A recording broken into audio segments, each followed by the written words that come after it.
আজকে সমীরের মা ডেকেছিল বোনকে আইবুড়ো ভাত খাওয়াবে, তাই যেতেই সাথে সাথে দিয়ে দিয়েছিল শাড়িটা ও পরে এসেছিল, খুব সুন্দর লেগেছিল শাড়িটা পরে ওকে দেখতে। আর এখানে দেখো বন্ধুরা কতগুলো আইটেম রান্না করেছিল, বেশ অনেকগুলো পদ রান্না করেছিল, ভাজা থেকে শুরু করে মাংস, মাছ ওর পছন্দের, আর এখানে স্যালাড ছিল। আর ওকে দেখো শাড়িটা পরে কত সুন্দর লাগছে, কি মিষ্টি লাগছিল, ক্যামেরার দিকে একটু হাইও করে দিচ্ছিল।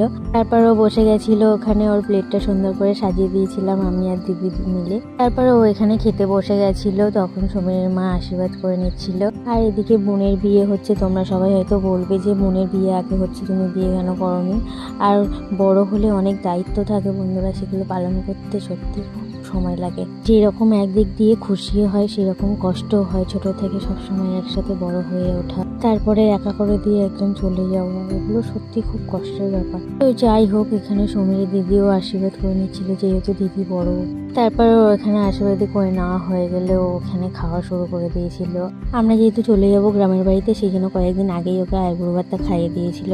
সো ভিডিওটি আজকের এই পর্যন্ত। তোমাদের ভিডিওটি কেমন লাগলে কমেন্ট করে জানিও, ভালো লাগলে সাবস্ক্রাইব করে দিও। টাটা।